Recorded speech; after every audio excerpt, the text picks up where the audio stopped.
안녕하십니까 구독자 여러분. 오늘은 24년 6월 23일입니다. 전국 9대 도시 개인택시 번호판 시세 좀 알아보겠습니다. 먼저 대표님 본인 소개 좀 해주세요. 예, 안녕하세요. 인천 개인택시 조합지정업체 칼산상사 이원복입니다. 네, 대표님. 예. 전국 9대 도시 개인택시 번호판 시세 등락이 좀 있습니까? 거의 등락이 없는 상황에서 거래되고 있고요. 서울부터 말씀드리겠습니다. 서울은 전주와 동일하게 1억 800선에서 거래되고 있고요. 부산은 전주보다 100만원이 오른 9,800만원에 거래되고 있습니다. 대구는 전주와 동일하게 5천만원, 인천은 전주보다 100만원이 하락한 1억 2,500선에 거래되고 있고요. 광주는 1억 4천만원, 대전은 1억 1,500만원, 울산은 9,700만원, 세종시는 2억 3천만원, 제주도는 1억 6천만 원에 거래되고 있습니다. 네, 대표님. 서울이 1억 800만 원의 보합세를 이루고 있는데요. 더 떨어질 가능성은 있나요? 네, 제가 자꾸 방송에서 더 떨어진다 이런 얘기를 자꾸 하니까 서울 쪽 거래하시는 분들한테 항의 전화가 많이 왔어요. 자기네들 잡아놓은 매물이 있는데 자꾸 떨어진다고 하면 잡아놓은 매물을 못 팔지 않냐. 방송을 좀 내려달라는 전화까지 왔는데 서울 같은 경우에는 지금 거래 금액대가 세 가지 정도로 구성이 됐어요. 좀 싸게 파는 데는 1억 800만 원에서 좀 밑으로 빠지는 데도 있고, 정상적으로 받는 업소는 1억 1000 정도. 좀 그보다 더 상향해서 받는 데는 1억 1400만 원 정도. 서울 같은 경우는 이 금액이 들쑥날쑥한 게 인천 같은 경우에는 매매하는 업체가 몇 군데 되질 않거든요. 그래서 무슨 딜러가 차를 몇 대 갖고 있고 번호판 몇 대 갖고 있다는 것 정확히 파악이 돼요. 그런데 서울 같은 경우는 이게 파악 자체가 안 돼요. 매매 상사에서 정상적으로 거래하는 보다 사이드에서 거래하는 미터기집에서 거래하는 수량이 더 많기 때문에 어느 미터기집에서 매물을 몇 대 보유하고 있고 얼마에 매입하고 이게 파악이 안 된다고요. 그러다 보니까 일정한 가격 금액을 받을 수가 없고 자기네들 임의대로 어디서는 좀 더 받고 덜 받고 그런 현상이 나타나더라고요. 어떤 매매 상사를 만나냐에 따라서 양수 가격이 달라진다는 건 그건 좀 이상한데요. 그렇죠. 파는 가격도 달라지고 사는 가격도 달라지는 거죠. 이게 정확성이 없고 통계가 안 된다는 얘기죠. 왜 서울이 이렇게 돼버린 걸까요? 일단은 서울 같은 경우에는 복합적으로 한 군데를 정리해서 하는 게 아니고 매매상은 매매상대로 장안평 위주로 한 25, 6군데 그 다음에 신월동 위주로 한 10군데 그 정도에서 매매가 되고 그 다음에 매다기집 한 73곳 정도 되는데 그 매다기집에서 거래를 하다 보니까 일률성이 없는 거죠. 정확한 시세 파악이 안 되니까 더 많이도 받고 적게도 받고. 인천은 저번 주에 비해서 한 100만 원 정도 빠졌습니다. 그럼 이 가격이 계속 유지가 되는 건가요? 인천 같은 경우는 큰 폭의 지금 하락이 좀 없잖아요. 인천 같은 경우는 제가 저번에도 그러니까 거의 안정기에 들어섰다. 내가 그렇게 방송을 드렸는데 인천 같은 경우는 큰 폭으로 하락을 했는데 지금 서울이 너무 큰 폭으로 하락하다 보니까 그 여파로에서 좀씩 빠지는 거예요. 인천 같은 경우는 지금 그 교육생 살려고 하는 분이나 파시려고 하는 분이나 거의 비슷하게 맞아 떨어진다고. 그런데 지금 서울이 너무나 가격이 급락을 하니까 지켜보는 거죠. 살려고 하시는 분들도 야 지금 가격이 이 정도 더 떨어지니까 기다려보면 더 떨어지겠지. 그래가지고 좀 빠지는 거고 그동안 가격대가 높게 형성됐기 때문에 파시려고 했던 분들도 더 오르겠지. 그 기대 심리 때문에 팔지 않았던 분도 서울이 가격이 빠지네? 그러니까 덩달아서 같이 매물 시장이 너무나 쏟아지는데 그래도 인천 같은 경우는 그렇게 큰 폭으로 하락은 안 하고 있잖아요. 그렇다면 서울과 인천은 어느 정도 선에서 이게 가격이 안정화될 거라고 생각하시는 거예요? 서울 같은 경우에는 1억선, 마지노선이 1억선 정도 돌아오면은 그 선에서 안정이 될 것 같고요. 인천 같은 경우에도 좀 하락할 거예요. 하락해서 한 1억 2천선 정도에서 정착이 될 것 같아요. 인천이 서울보다 2천만 원 정도 시세가 높게 형성되는 거는 인천 개인택시 수입이 좋다는 건가요? 아니면은 일하는 여건이 좋다는 건가요? 수입이라는 것은 개개인 기사분들이 얼만큼 일하냐에 따라서 달라지는데 제가 보기에는 서울에 비해서 인천 같은 경우는 도로가 좀 덜 막히잖아요. 도로가 덜 막히고 거리가 길어요. 지금 인천 같은 경우는 동서남북으로 아파트들이 많이 들어서서 거리가 한번 움직이게 되면 10,000원 이상 요금이 나오다 보니까 그래도 서울보다는 좀 여건이 좀 나은 것 같더라고. 도로가 덜 막히니까. 네네. 예. 그럼 장기적으로도 서울 개인택시 시세보다 인천 개인택시 시세가 2천만 원 더 높게 형성돼서 쭉 갈 거라 보시는 거예요? 제가 보는 견해에서는 그래요. 인천 같은 경우에는 인구 유입도 꾸준히 늘고 있잖아요. 네네네. 인천 같은 경우는 1년에 4만 명 정도의 인구가 계속 유입이 되고 있거든요. 그리고 서울을 가깝게 둔 도시잖아요. 네네. 서울을 가깝게 둔 도시고 생활 근거지가 서울 인천권에서 지금은 움직이잖아요. 인천이 우리나라 제3의 도시가 됐어요. 전에는 서울, 부산, 대구, 인천이었는데 지금은 서울, 부산, 인천이에요. 올 정도 지나게 되면은 부산을 또 앞질릴 거예요. 부산 같은 경우에는 인구가 연에 4만 명씩 줄고 통계청에 의한 자료예요. 인천 같은 경우는 4만 명 정도가 유입이 된다는 얘기죠. 아무래도 서울이 근거리를 두고 있다 보니까는 인천 같은 경우는 아무래도 좀 더 나은 거죠. 예. 유튜브 댓글에 보면 이번 개인택시 시세 상승은 매매 상사에서 이렇게 장난한 거 아니냐 뭐 이런 취지의 글이 올라오더라고요. 이게 가능한 일인가요? 매매 상사에서 장난칠 수 있는 여건이 안 되는 거죠. 네네. 쉽게 말해서 가격을 얼마씩 받자 하게 되면은 그건 단합이에요. 인천 같은 경우는 시장 경제에 그냥 맡겼어요.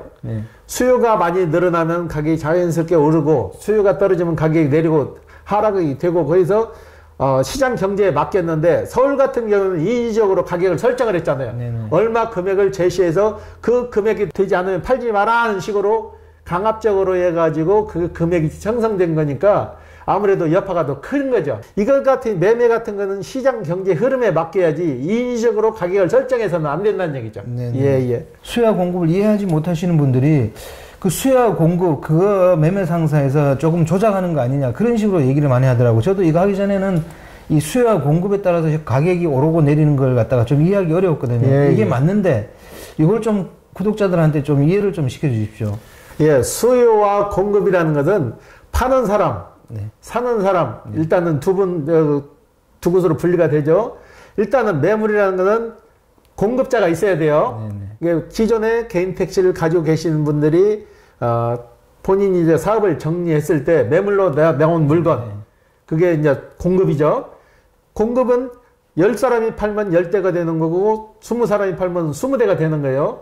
그리고 수요라는 것은 살려고 하시는 분들 교육을 받다든가 정년퇴직을 했다든가 개인택시 살 자격 조건을 가지고 살려고 오시는 분들 그러니까 파는 사람이 많고 사는 사람이 적으면 가격은 자연스럽게 하락하는 거고 파는 사람이 적고 사는 사람이 많으면 가격은 자연스럽게 상승하는 거죠. 예. 그 수요 공급이 굉장히 추상적인 용어처럼 비치기 때문에 아마도 매매 상사에서 그걸 갖다가 이렇게 조작하는 거 아니냐 그런 의심을 하는 것 같더라고요. 이건 조작할 수도 없는 문제고 쉽게 말해서 내가 개인택시를 손님이 와서 개인택시를 살려 왔는데 파시는 분이 없어가지고 그게 적체가 되잖아요. 살려고 하시는 분들은 많은데 파는 분들이 없으면 가격은 자연스럽게 우리도 매입 단가를 높이는 거죠. 내가 좀이라도 더 가격을 줄 테니까 파세요 해서 매물을 확보하는 거고 사시는 분이 적으면은 아무래도 매입하는 것도 가격이 낮아질 수밖에 없는 거죠. 가격을 좀 낮춰서 매입을 해야 파는 것도 좀 싸게 파니까 그래서 수요와 공급이 맞아 떨어진다는 얘기죠. 예. 그럼 대표님 다음 주 전망을 어떻게 보세요? 다음 주도 큰 틀의 변함없이 서울은 1억 800만 원 안짝에서 왔다 갔다 할 것 같고요. 인천 같은 경우에는 지금 1억 2,500에 거래되는데 소폭의 하락이 예상돼요. 예. 대표님 부산도 100만 원 올랐더라고요. 이건 또 왜 그렇습니까? 부산 같은 경우에는 서울이나 인천이 많이 지금 지방 위성도시가 좀 많이 올랐는데 늦게 오른 거죠. 그리고 부산 같은 경우는 폭발적으로 금액이 상승하는 게 아니잖아요. 소폭으로 50, 100씩에서 올라가는 게 이게 정상적인 거예요. 내려갈 때도 소폭으로 내려가고 올라갈 때도 소폭으로 올라가는 게 정상적인 거예요. 이제 7, 8월 되면 어떻게 개인택시 시세도 조금 상승하는 거 아닌가요? 전에는 학자금철이 돌아오면 개인택시 시세가 조금 하락했거든요. 학자금철이 돌아오게 되면 개인택시 하시는 분들이 차를 팔아가지고 자녀분 학자금으로 쓰고 하는 경우가 종종 있었어요. 그런데 지금은 그렇게 계절적으로 큰 영향을 받지 않아요. 지금은 명퇴자들이나 퇴직자들이 꾸준히 유입되는 관계로 그렇게 큰 영향을 받지 않아요. 계절적으로. 네. 예, 예. 그러면 대표님 이번 주 거래량하고 저번 주 거래량 좀 비교 좀 해주십시오. 이번 주나 저번 주나 거래량이 좀 뜸해졌어요. 지금 살려고 하시는 분들이 지금은 이제 관망세예요. 가격이 계속 서울 같은 경우도 내리고 인천 같은 경우도 소폭으로 좀씩 내리니까 교육장에서 서로가 이제 정보를 많이 주고받나 봐요. 야, 좀 더 내릴 것 같으니까 좀 기다려보자 하는 부류로 돌아섰고, 팔려고 하는 분들은 서울이 이렇게 막 2천만 원씩 떨어졌네. 그러니까 빨리 내 거 더 떨어지기 전에 내놔야 되겠다 해서 이 매물이 갑작스레 인천도 많이 유입이 됐어요. 근데 인천 같은 경우는 그래도 수요와 공급이 많이 맞아 떨어지기 때문에 큰 폭의 등락폭이 없었는 거고, 전주나 이번 주나 비슷하게 매매 관계는 한 3대에서 4대 걸 정도 돌아가고 있어요. 예. 대표님, 그럼 이번 주 거래건 중에 기억에 남는 건 있으면 얘기 좀 해주세요. 아버지가 서울에서 개인 택시를 하다가 인천 강화로 전입을 해서 강화에서 일을 하시는 분이에요. 개인 택시를 은퇴를 하시고 강화에서 이제 소일거리도 농사도 좀 짓고 하는데, 자녀분이 화물차를 했어요. 자녀분이 화물차를 했는데 아버지가 이제 마지막으로 자식한테 이제 개인 택시를 하나 사주는 거예요.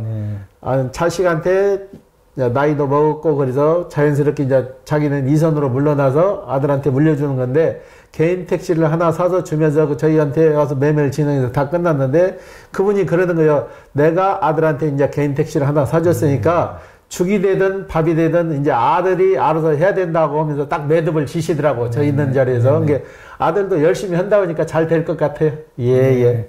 그 아들 나이는 어느 정도 돼요? 94년생이니까 좀 어리죠. 예. 근데 아버지가 마지막 큰 선물을 주고 가네요. 아버지가 자식한테 이제 집은 강화에 이제 농가주택이 있으니까 거기에서 살고, 일은 인천에서 나와서 택시라도 해서 먹고 살아라 해가지고 그 선물을 해주는 것 같더라고. 예. 대표님, 마지막으로 아무래도 요즘 개인택 시세가 등락이 심하니까 그 시세와 관련하여 뭐 인천에서 개인택시를 하시는 분들에게 좋은 점 한번 해주십시오. 인천 같은 경우에는 지금 타도시에 비해서 인구 유입이 꾸준히 늘어나고 있어요. 1년에 4만 명 정도가 늘어나고 있는데, 개인 택시는 마냥 좋은 것만은 아니에요. 본인 건강도 잘 챙겨가면서 꾸준히 차분히 준비를 하셔서, 그래도 개인 택시 살 때는 내 자본 그래도 8, 90%는 돼야 무리하지 않고 이럴 수 있는 거지, 너무나 많은 돈을 빚내서 하게 되면은 과로의 원인이니까, 개인 택시 하시려는 분들은 자금 준비를 잘 해가시고 차분히 시작하시는 것도 좋은 그 사례가 될 것 같아요. 예. 오늘 인터뷰 감사드립니다. 예. 네, 구독자 여러분, 오늘은 24년 6월 23일입니다. 서울과 인천 개인택시 시세도 어느 정도 안정권으로 쭉 들어가는 것 같습니다. 개인택시 하시려는 분들은 무리하게 대출받아서 시작하려고 하지 말고 차근차근 저축하고 해가지고 자기가 시작하려는 시점에 될 수 있으면 대출을 적게 해서 시작했으면 참 좋겠습니다. 자, 호화제는 다음 주에 또 다른 주제로 구독자 여러분 찾아뵙겠습니다. 안녕히 계십시오. 호호아지였습니다.